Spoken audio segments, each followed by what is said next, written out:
Good evening.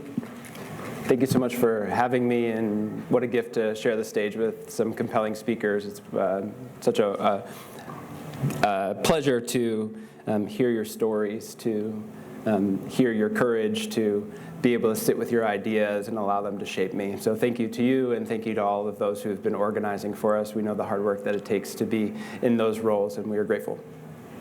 As we've been talking tonight, I have the privilege of putting a bow on this event. And all of the ideas and stories that have been shared tonight have really been resonating with this idea that's been bouncing around in my experience for quite a long time. And the idea is that every moment, each moment of our lives is a decision. Each moment is a yes or a no. Because every time that we say yes to something, we are inherently saying no to something else. When we say yes to staying late at work, we may be saying no to rest. When we're saying yes to another obligation, we may be saying no to spending time and critical time with those that we love. When we say yes to the expectations that others have of us, we're often saying no to the journey or direction that we would actually like our lives to choose. And so the problem is that most of us are saying yes before we even realize that we have a choice. I recently sat across from a nurse at the hospital that I work at. She had come to me in between shifts. And if you know anything about healthcare, these shifts are pretty intense. And when she entered into my office, she looked exhausted. The type of exhaustion that weighs on your shoulders, it lingers behind your eyes. She came in and she sat down, and I asked what I always ask, which is, just tell me a little bit about what's going on today. And she said, my life is just so full, and I keep adding more. Extra shifts, more committee work, more initiatives, caring for her family, putting in extra hours so she can pay for hockey camp, taking her daughter to band camp, band practice, obligations on top of obligations. And she paused and she said, I just don't know how to say no. It feels too scary. And this experience is not unique to healthcare. I see it with my grad students. I see it with faculty. I see it with leaders. And I see it with folks that come to me in my counseling practice. That we have learned how to say yes long before we have practiced or learned how to say no. Because at first it looks like generosity. It looks like dedication. It looks like commitment. But over time, that yes that once came from care starts coming from another place, from pressure, from obligation, from fear of disappointing others, from acknowledging our own limitations, from believing that saying no means that we're selfish, or that we are going to be letting somebody down. And eventually that yes or that no begins to cost us. It costs us our energy. It costs us our authenticity. It costs us our honesty. And sometimes it costs us our relationships. Because when we say yes to everything, we lose the ability to say yes or no to what truly matters to us. And I wish I could say that I had learned this long ago or early in my career, but this is a lesson that I have to learn over and over and over again in my own life. I remember a season of especially busyness where I was working full-time. I was in grad school. I was taking care of sick parents. I was in 7 weddings in the span of 3 months. If you know anything about being a groomsman, it is an intense experience. I was saying yes to extra responsibilities at work. I was trying to prove myself. I was moving towards these promotions. I was trying to be what I thought I wanted to be or what I was told I was supposed to be. And I remember pulling into work one day and sitting in my car, and I was tapped. I was overextended. I was overfunctioning. I was already behind that day, and it was just a Monday. And I realized that I was exhausted from a life that I had created. And no one had forced any of this on me. Some of it did come from real responsibility, from my own values, my own desires, my own interests. but a lot of it came from my own inability to disappoint others, my own acknowledgement of my own limitations,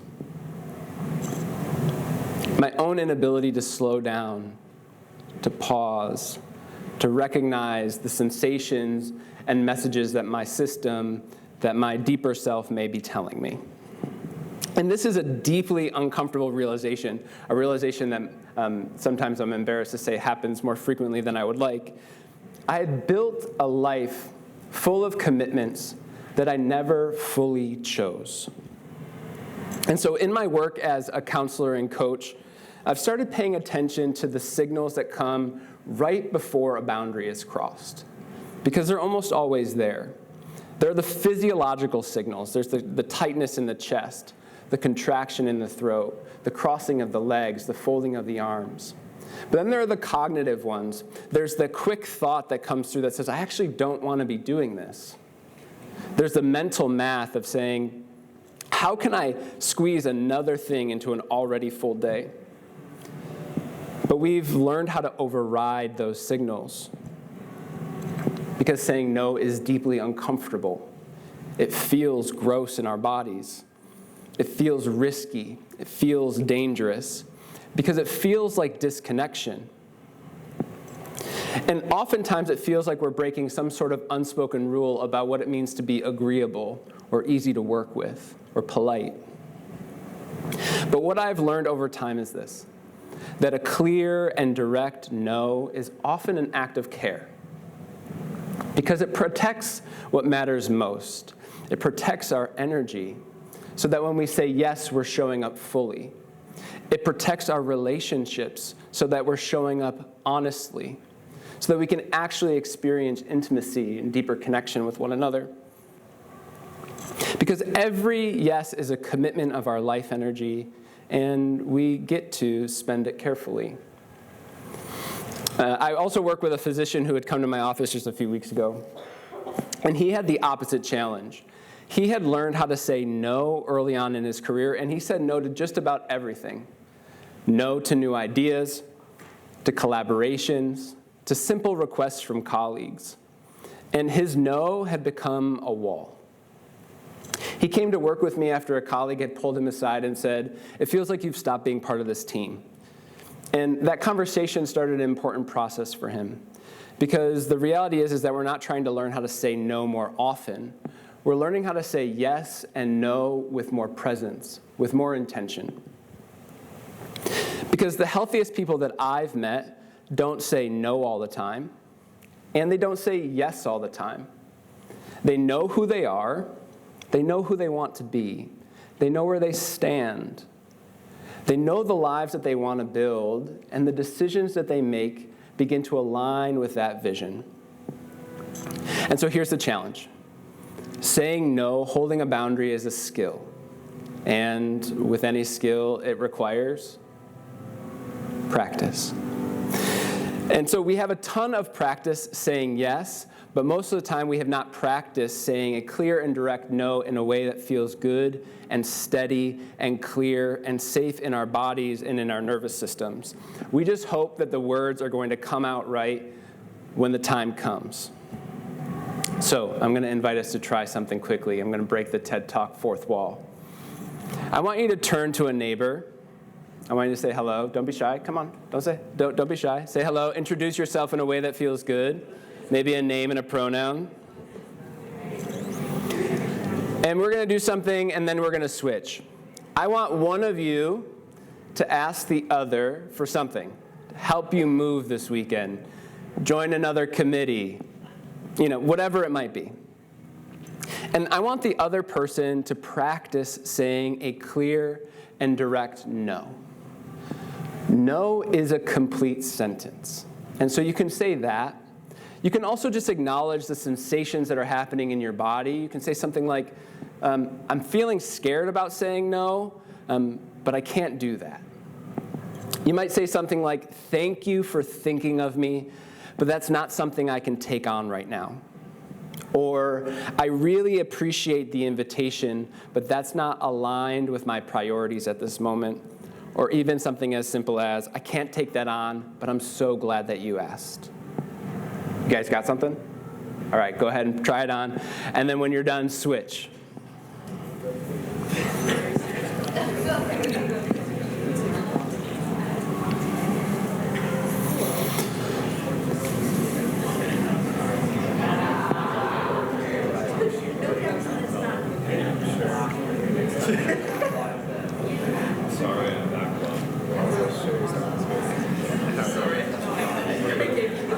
If you haven't yet, go ahead, switch.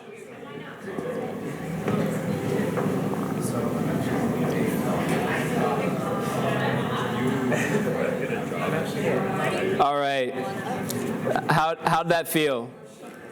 I'm hearing a lot of laughter.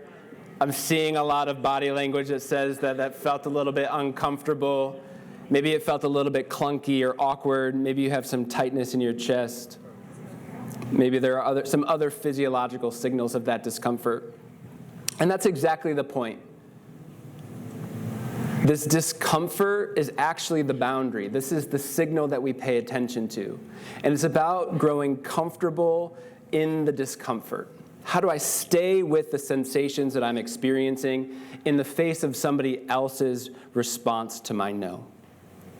The first few times we say no, it can feel unbearable, feels disastrous. With practice, though, this discomfort becomes our clarity. Because boundaries are not a personality trait, they're a practice. And with practice comes this embodied knowing of how and when to say no. This embodied knowing of how and when to say yes. And so I eventually asked that same nurse I mentioned earlier a different question. If you could say yes to just 3 things in your life right now, what would they be? And after about 30 minutes of conversation, we came to this conclusion. And she said very clearly to me, my health, my family, and being the type of nurse that my patients deserve. And so everything from there started to get evaluated through that lens, through these priorities, through these goals. And some things stayed and some things didn't. The important thing here is that her yeses became stronger, more passionate, more connected, more motivated, because she actually chose them. And so, in the end, saying no is not about rejection. Saying no is not about disconnection. Saying no is about clarity, because a well-placed no protects the yes that matters. And so when we become intentional with these choices, our time starts to reflect our values, our work starts to reflect our purpose, and our relationships become more honest, more connected, more intimate. So, the next time that you're faced with a decision, big or small, remember that your life will not be shaped by a few big decisions, but by 100 or 1,000 small ones. The meetings you accept, the conversations you agree to have, the obligations you carry, the directions you consciously and unconsciously choose over and over again. Each moment asks something of you, a yes or a no. And over time, those decisions become your life. So choose carefully, because the life you build will be built by the yeses that you protect and the courage to honor your no. Thank you.